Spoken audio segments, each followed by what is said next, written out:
Hoy, con motivo de nuestro aniversario, les quiero invitar a que hagamos una pausa del Evangelio de Juan y que abran sus Biblias, por favor, en Mateo 28.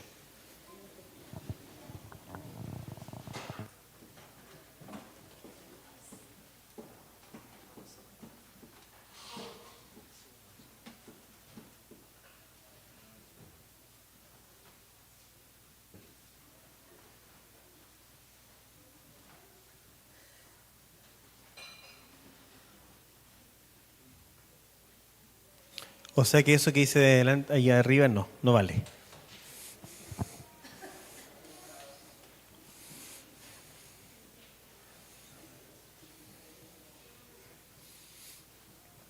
Y los quiero llevar a que reflexionemos a partir de el texto que es conocido como la Gran Comisión. Pero yo hoy día les quiero hablar de la Gran Omisión. ¿Ok? Vamos a hablar de la Gran Omisión. Pero vamos a leer del verso 18 al 20. Y les quiero invitar a que lo lean ustedes. ¿Ya? ¿Lo tienen ahí? A la cuenta de 3 van a leer del verso 18 al verso 20. Ok. 1, 2 y 3.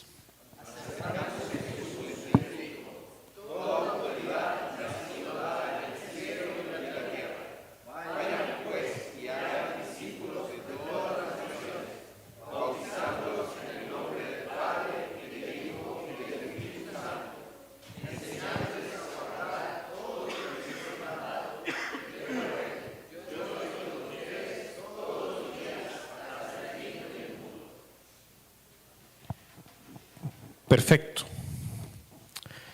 Vamos a orar. Señor, muchas gracias una vez más. Esta comunidad está de cumpleaños gracias a ti y queremos pedirte esta tarde que tú abras nuestro entendimiento, nuestro corazón, para que tu palabra nos motive y nos dé la energía de servirte hasta el último día de nuestras vidas. En el nombre de Jesús, amén. Amén. Si naciste en Occidente, ¿alguien nació en Occidente acá? Todos parece. No hay ningún asiático, hasta donde yo entiendo. Christopher tiene... No, es occidental. Perfecto. Hemos escuchado este texto desde niños, seguramente. Y todos sabemos que es lo último que Jesús le ordenó a sus discípulos que hicieran antes de subir al cielo, de ser ascendido. Y nos lleva a algunas preguntas que son cruciales que cada uno de nosotros debe responder. ¿Alguien que esté aquí no se considera cristiano? Al parecer todos se consideran. Entonces son preguntas que tú debes responderte. ¿Ya? Y preguntas súper simples. Por ejemplo, ¿cuántas personas has llevado a Cristo en tu vida?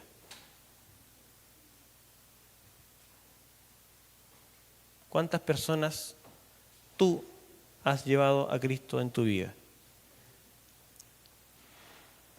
¿De cuántas de esas personas cuidaste hasta que ellas comenzaron a ser discípulos y cuidar de otras personas?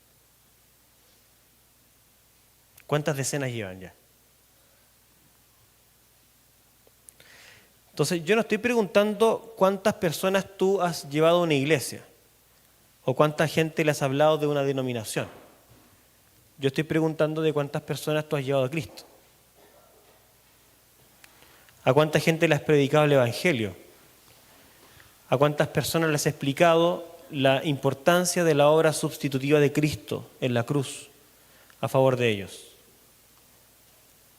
¿A cuántas personas has llevado a Jesús y has cuidado de ellos hasta que ellos sean capaces de reproducirse?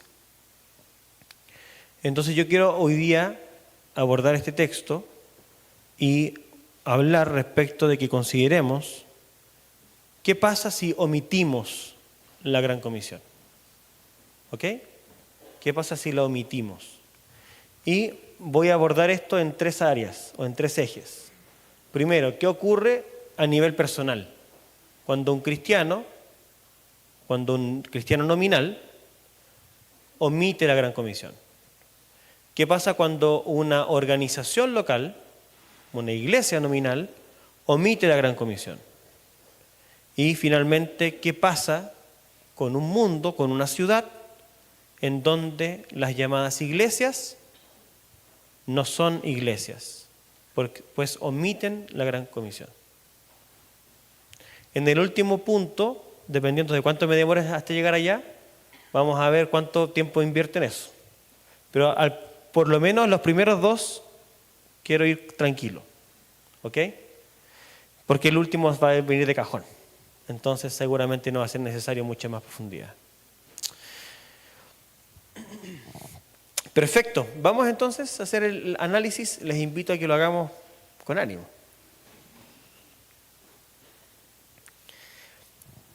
El texto que leímos en la lectura alternada, el cual pueden ustedes mantener abierto, Lucas capítulo 15, nos muestra, nos da luces de los efectos que ocurren en alguien que omite la gran comisión. ¿Ya? Entonces vayan a Lucas 15. Estamos de aniversario, por eso este mensaje es tan alegre. ¿Ya? Entonces vamos a Lucas capítulo 15.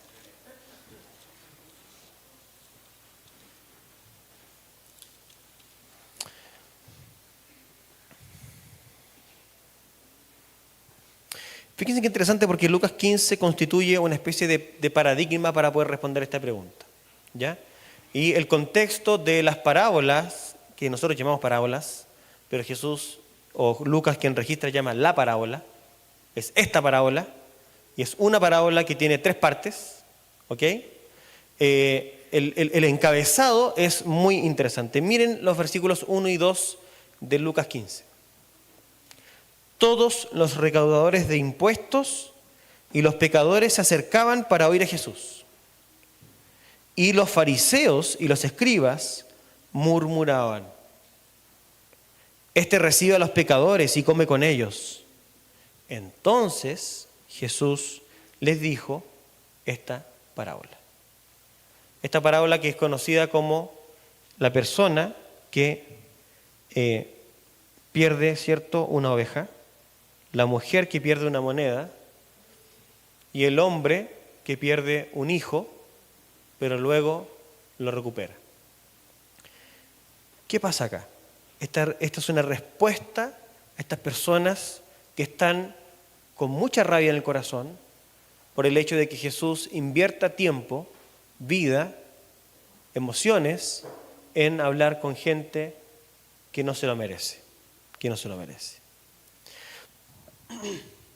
Entonces, cuando nosotros le preguntamos a este texto qué ocurre en el corazón de una persona que omite la gran comisión, porque ustedes podrán darse cuenta entonces que los llamados fariseos y escribas no la están cumpliendo, es por eso que a ellos se les cuenta esto, ellos no la están cumpliendo, nosotros nos encontramos con ciertos énfasis en lo que Jesús está hablando. Y uno de esos énfasis es muy interesante, porque él pregunta como de forma retórica. Dice: ¿qué hombre no deja las 99 y va? Esa es la pregunta retórica que él hace. Habiéndose perdido una oveja, ¿qué hombre en su sano juicio, ¿cierto? ¿Qué le pasa a una persona que se le pierde una oveja y no hace nada? O sea, ¿qué tipo de persona es esa? ¿Cierto? Entonces fíjate tú que ya Jesús nos empieza a dar una luz.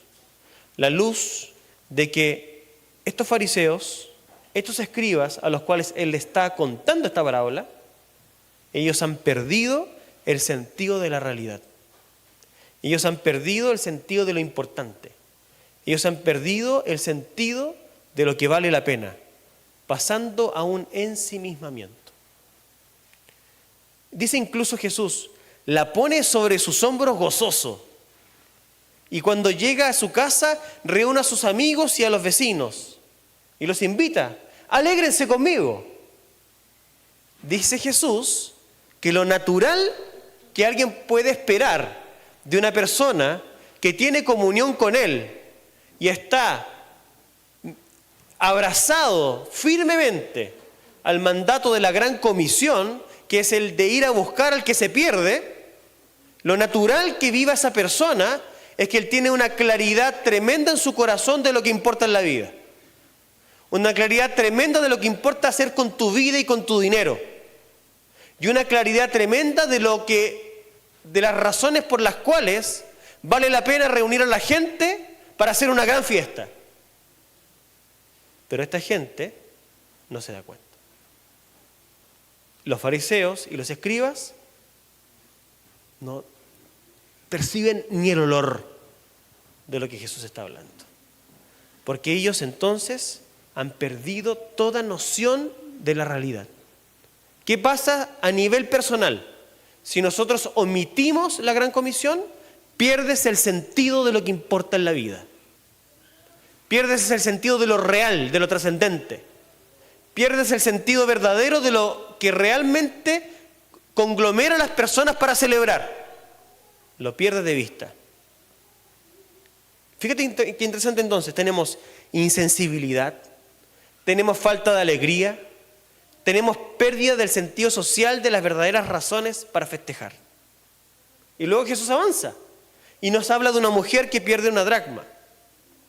Y dice, ¿qué mujer de nuevo? ¿Qué mujer en su sano juicio que pierde esa moneda no enciende una lámpara y barre la casa y busca con cuidado hasta hallarla?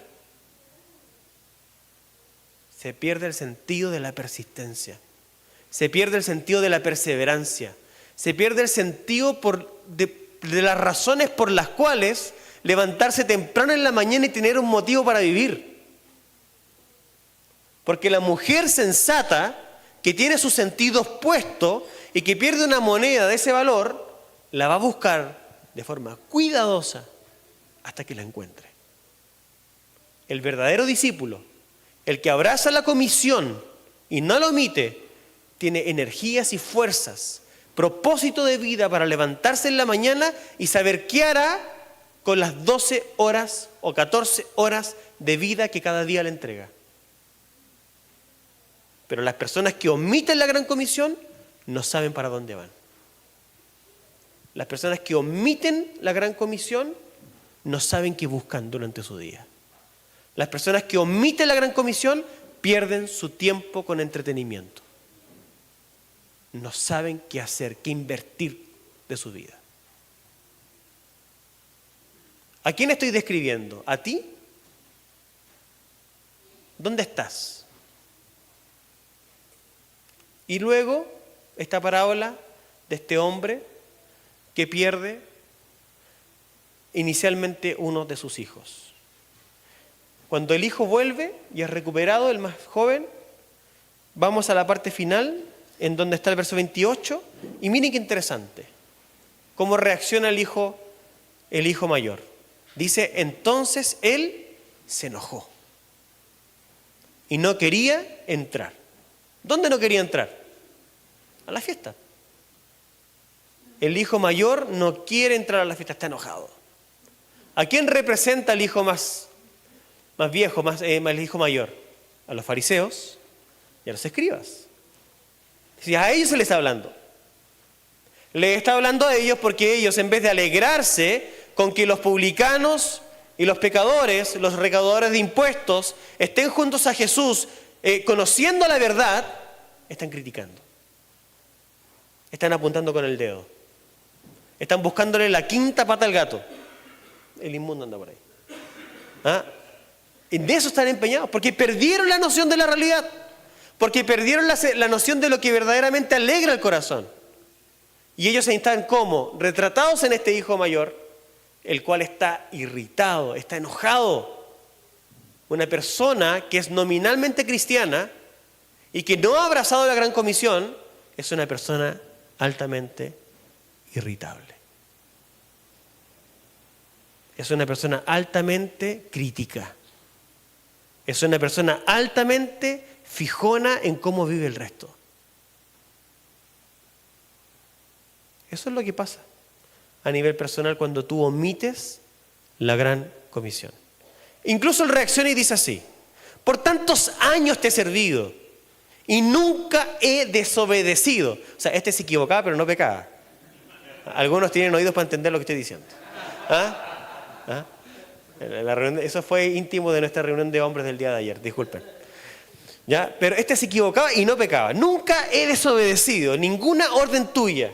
Nunca me has dado un cabrito para regocijarme con mis amigos. Fíjate tú, la irritabilidad a flor de piel. Una visión de perfección propia que no existe. O sea, este hombre está convencido de que es bueno. Este hombre está convencido de que la vida que él tiene es ejemplar. Está convencido de que asistir al culto dominicalmente y lo que él representa al hacerlo está súper bien y es suficiente. Y se enoja con Dios cuando él no le da lo que él le pide. Está bebiendo día y noche de su autojusticia. Está embriagado en sí mismo. Y hay más. El Padre le dice, era necesario hacer fiesta y regocijarnos, pero él no es capaz de ver que Dios está contento. O sea, la persona que omitió la gran comisión no ve cuando Dios está contento. Para él es un Dios lejano, un Dios de ritos, un Dios ceremonial, un Dios donde no puedes hacer nada. Cambió la imagen de Dios. La verdadera imagen de Dios, del Padre amoroso que se alegra con el arrepentimiento y la restauración de aquel que falló. Eso para él es raro, es extraño. Confunde la santidad de Dios con ceremonialismo. Y siente que regocijarse es algo vulgar, alocado, sin sentido. O esa gente mira cómo canta, mira cómo se alegra y critica porque no entiende la alegría.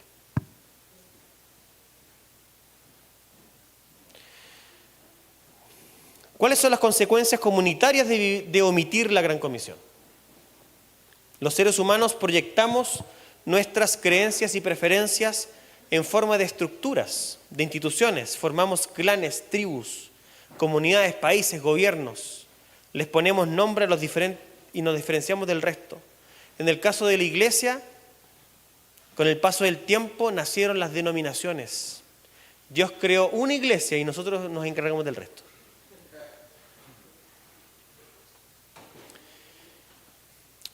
Ahora, cuando un grupo humano que se entiende como una iglesia, pero omite la Gran Comisión, se expone al rechazo de Dios. Se expone a que Dios retire su presencia de ese lugar. Se expone a que Dios entregue ese grupo a cualquier cosa menos a ser una iglesia. Puede tener la placa afuera, puede tener todas las condecoraciones históricas afuera, puede tener la estatua de sus grandes gurús afuera, pero no es iglesia. Veamos eso en la Biblia. Voy a mostrarles 3 textos, ¿ok? Que se necesitan mutuamente para poder entender. Uno de ellos ustedes se lo saben de memoria. Juan 15. Cuando Jesús dijo, yo soy la vid verdadera y mi Padre es el viñador o labrador. Todo pámpano que en mí no da fruto o no lleva fruto, lo quitará. Y todo aquel que lleva fruto, lo limpiará, para que lleve más fruto. El que en mí no permanece, será echado fuera como un sarmiento, como un pámpano. Y se secará. Y los recogen y los echan en el fuego y arden. Jesús está planteándonos un principio espiritual. El principio espiritual que es consecuencia de estar conectados falsamente a la vid. Nosotros ya sabemos que los judíos pensaban estar conectados verdaderamente a la vid, porque para ellos estar conectados verdaderamente era estar conectados al Israel nación. Pero Jesús reivindica su autoridad diciendo que Él es la vid y que quien no está conectado a Él y tiene su vida fluyendo a través de Él, no tiene vida. Y por lo tanto no hay fruto que tenga y que pueda esperar. Y por lo tanto la única expectativa es de ser cortado y echado fuera. Él está hablándolo a un nivel de principio de vida de reino. Pero este principio tiene efectos también a nivel de organismos. Fíjense ustedes que Pablo, no hablando de lo mismo, pero tomando los principios que acá aparecen, él escribe Romanos 11. Y vamos a hacer en nuestro primer link. Vamos a Romanos 11, verso 17. Dice así: pero si algunas de las ramas fueron desgajadas, cité aquí la Reina Valera, ¿ya? Desgajadas, y tú siendo olivo silvestre, has sido injertado en lugar de ellas, has sido hecho participante de la raíz y de la rica savia del olivo. Está hablando, ¿cierto?, de la transición entre el Israel, que era pueblo de Dios étnico, y la iglesia, ¿ya? No te jactes contra las ramas, y si te jactas, sabe que no sustentas tú a la raíz, sino a la raíz a ti. Pues las ramas, dirás, fueron desgajadas para que yo fuese injertado. Bien, por su incredulidad fueron desgajadas. Pero tú por la fe estás en pie. No te ensoberbezcas, sino teme. Porque si Dios no perdonó las ramas naturales, ni a ti tampoco te perdonará. Mira pues la bondad, por una parte, y la severidad de Dios. La severidad ciertamente para con los que cayeron, pero la bondad para contigo, si permaneces en esa bondad, pues de otra manera tú también serás cortado. Y aun ellos, si no permanecieron en incredulidad, serán injertados, pues poderoso Dios para volverlos a injertar. Porque si tú fuiste cortado del que por naturaleza es olivo silvestre, y contra naturaleza fuiste injertado en el buen olivo, ¿cuánto más estos, que son las ramas naturales, serán injertados en su propio olivo? Los más antiguos seguramente entienden muy bien lo que aquí se está hablando. Pero no sé si hace sentido para todos. Pablo está ocupando la figura agrícola, ¿cierto?, de un árbol, ¿ya? De un árbol al cual se le injerta una rama que no le es natural, ¿ok? Y florece a partir de esta conexión que se le da. Nosotros los gentiles hemos sido insertados, hemos sido injertados, ¿ya?, en la raíz que es Cristo, ¿ok? Entonces está hablando de un proceso del cual Pablo nos anima a no tener plena seguridad a modo de soberbia, porque la soberbia ensoberbece, la soberbia trae como consecuencia la severidad de Dios y su acción de también soberanamente tomar la decisión de sacar y de lanzar fuera. Y fue lo que le pasó a la nación de Israel, pues. Eso es lo que está hablando acá Jesús. ¿Qué es lo que le pasó a estos fariseos y a estos escribas que escucharon la parábola de Jesús? No tuvieron fe. Mantuvieron simplemente una posición nominal.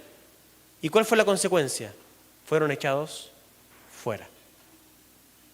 Si yo omito la gran comisión, no he entendido nada. No está la vida de Jesús fluyendo a través de mí. ¿Cuál es el riesgo entonces? Vivir algo nominalmente. Y si lo vivo nominalmente, Dios tiene todo el poder y autoridad de tomarlo y echarlo fuera. Sacar su presencia de ese lugar. ¿Dónde vemos eso de forma clara y gráfica? Vean, por favor, Apocalipsis capítulo 2. Para que el pastor no esté inventando.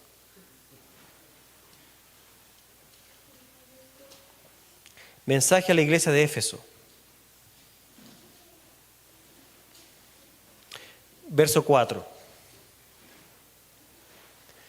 Pero tengo esto contra ti, iglesia de Éfeso.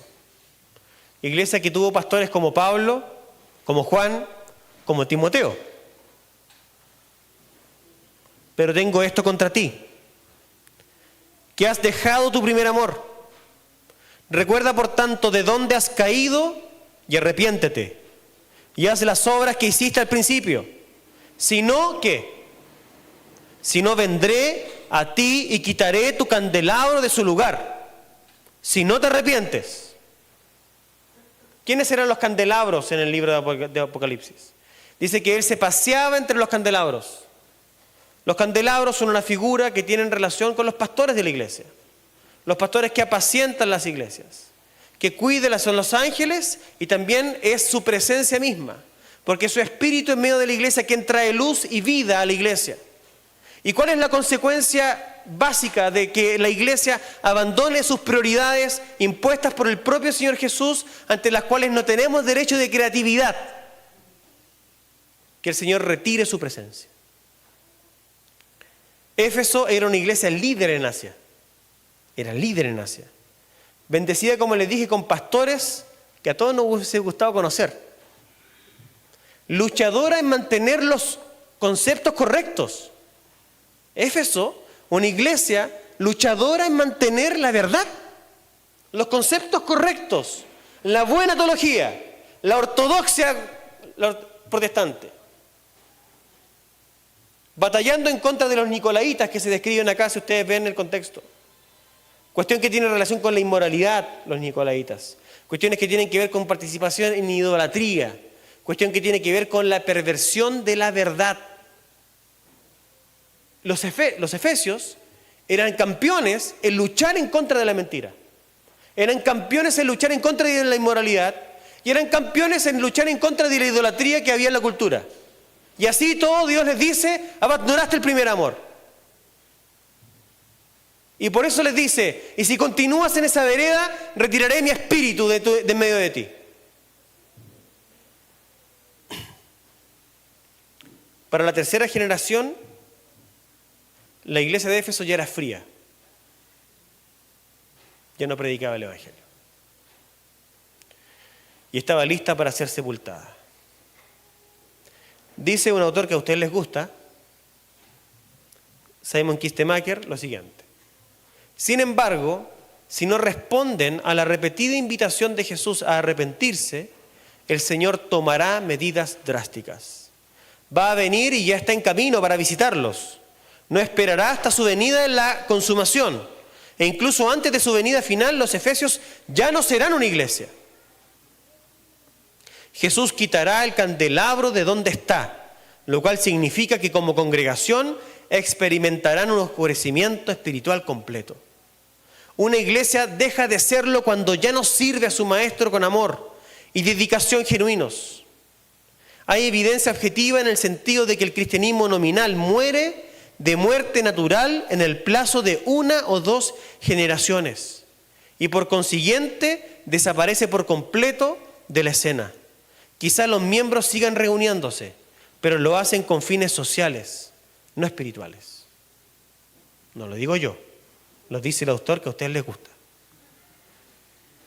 El cuerpo de Jesucristo es la iglesia y no una sociedad. Es un organismo y no una organización. Es un ser vivo y no una entidad formal. Mientras que la membresía en una sociedad u organización puede darse por terminada si no se pagan las cuotas o no se cumplen las obligaciones, los miembros del cuerpo de Cristo dejan de ser una iglesia cuando ya no difunden la luz del Evangelio.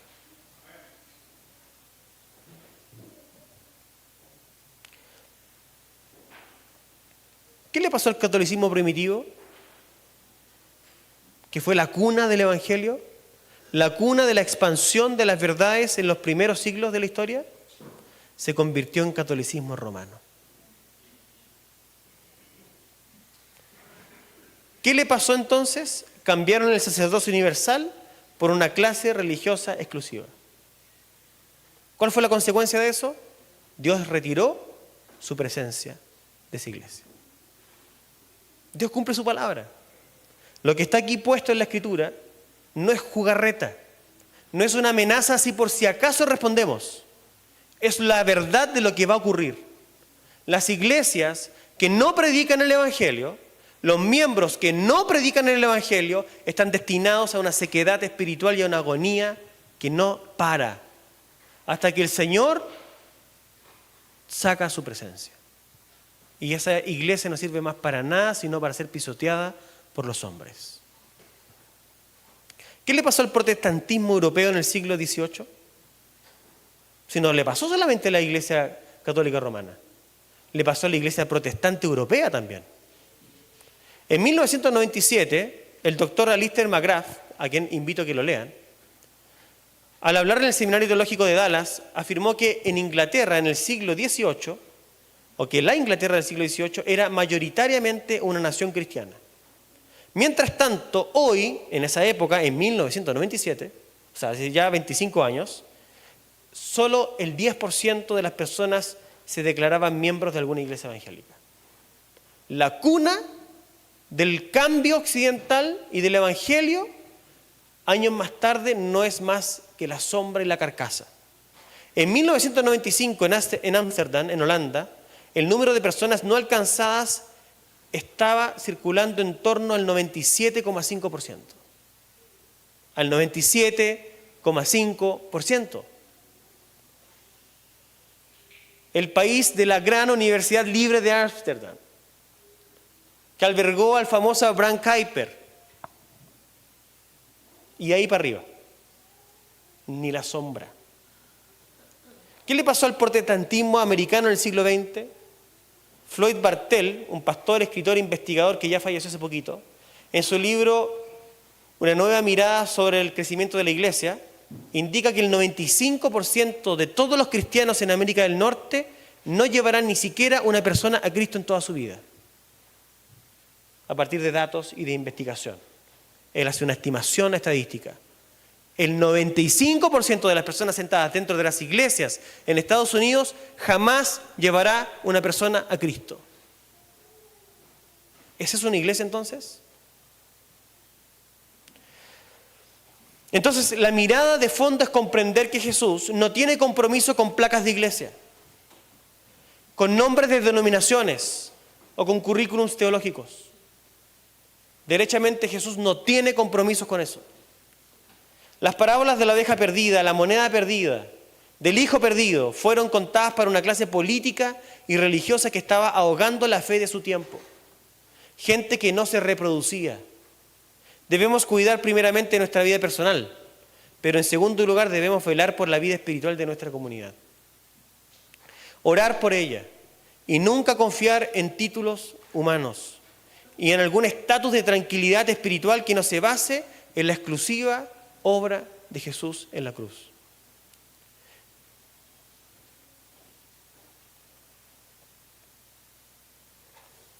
¿Cuáles son las consecuencias sociales de omitir la Gran Comisión? Creo que me alcanza un poquito. Solo diré algunas cosas. Jesús dice que la iglesia es una lámpara en un monte y que esa lámpara no se puede esconder. Nosotros somos como una luz de una ciudad en un monte. O somos como una lámpara encima de la mesa, que no se puede poner por debajo. Y Pablo de lo mismo dice que la iglesia es columna y baluarte de la verdad. Pero ¿qué pasa si esa iglesia no existe? Europa en su momento fue luz para las naciones, creando universidades, dando a luz la democracia, derrocando la monarquía, siendo la cuna del nacimiento científico. Fue el cristianismo que lo propició. Fue desde donde se abolió la esclavitud. Desde Inglaterra, Estados Unidos y el resto. El cristianismo forjó ese tipo de cosas. Pero ¿qué pasa hoy? Hoy yace Europa en una degradación moral cada vez más potente. Y hace ya más de 20 años que los templos antiguos son vendidos como moteles. ¿Qué pasa cuando una iglesia no cumple su rol? ¿Qué pasa cuando tú, pequeño creyente, no te regocijas en traer a alguien a Cristo y eso se empieza a expandir a una comunidad completa? La ciudad cae en tinieblas y no hay quien la frene. Las iglesias sirven también no solamente para atraer gente a este reino de Dios maravilloso, sino actúan como un conservador social, actúan como un cinturón que impide que la inmoralidad se desborde. Pero cuando la iglesia no cumple su función, y estoy hablando simplemente de un punto de vista social, las sociedades se desmoronan. Y eso pasó con Europa. Y el mismo camino siguió Estados Unidos. Y el Oriente Asiático, a los que han ido a Asia, se podrán dar cuenta que la influencia del cristianismo es nula. Es nula. Y los índices más altos de corrupción, de trata de personas, de comercio sexual, están allá.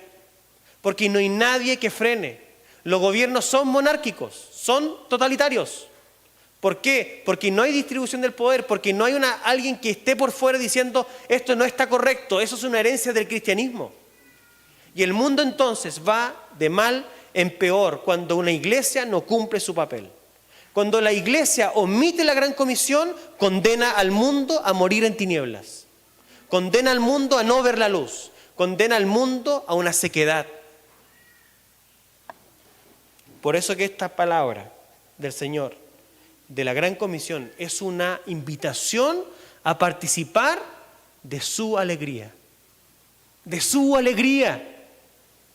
Nosotros necesitamos iglesias contentas, iglesias felices, creyentes que se regocijan, creyentes que tienen ganas de levantarse en la mañana, creyentes que quieren servir a los demás, que quieren donar el fruto de su esfuerzo para que otros sean bendecidos.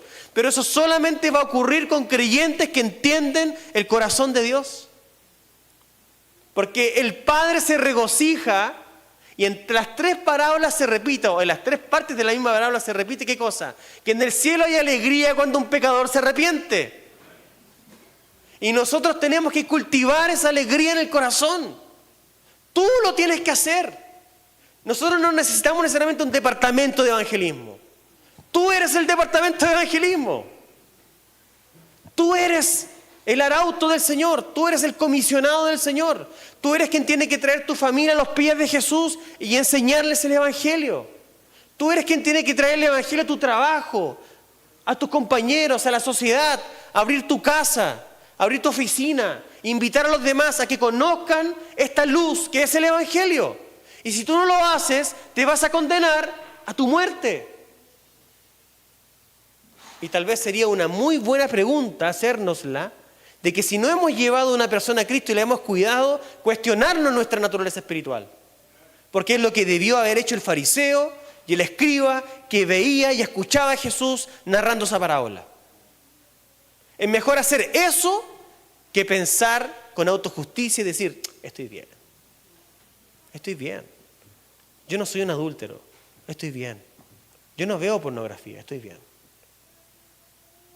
Yo no hablo mal de la gente. Estoy bien. ¿No es eso lo que pensaban ellos? Pero nosotros tenemos que preguntarnos, Señor, ¿mi corazón palpita junto al tuyo?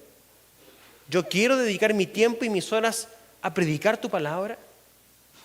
Esa es conexión, ese es fruto de darte cuenta dónde está tu corazón, dónde está tu ser, dónde está nuestro ser como organismo, como iglesia.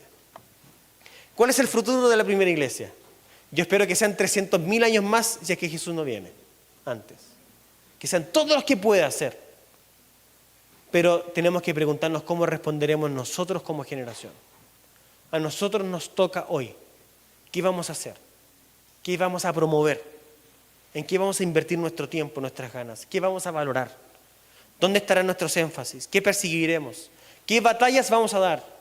Y la invitación de Jesús en la gran comisión es a darnos una definición de lo que debemos hacer. Es la definición de nuestra misión. Si hay algún organismo en la vida del mundo que no necesita sentarse a pensar cuál es su misión, es la iglesia. Todos necesitan sentarse a pensar cuál es su misión, menos nosotros. A nosotros se nos dio la misión. Y nuestra misión es predicar el evangelio. ¿Y quién la dio esa comisión? El propio Rey Jesús, quien invoca toda autoridad que está en los cielos y en la tierra. Él la ganó. Él ganó la autoridad que le pertenecía a Abraham. Él ganó la autoridad que le pertenecía a David como el verdadero descendiente. Y él dijo, esa autoridad es mía porque yo vencí la muerte. Y él la tiene. Y él ahora nos la entrega para que nosotros continuemos esa misión que él comenzó. No hay espacio, de nuevo lo repito, para la creatividad, ni siquiera a modo personal. ¿Qué haré con mi vida, Señor? Tienes que predicar, amigo. Es que yo quiero ser arquitecto, que sélo para la gloria de Dios. Y predica el evangelio. Es que yo quiero, predica el evangelio, te están diciendo. Nosotros como institución tampoco tenemos opción. O predicamos el evangelio o nos morimos. Y puede estar lleno esto y no ser la iglesia. Vamos a orar. Señor, permítenos a no omitir más. Permítenos a no seguir buscando definiciones que ya nos diste.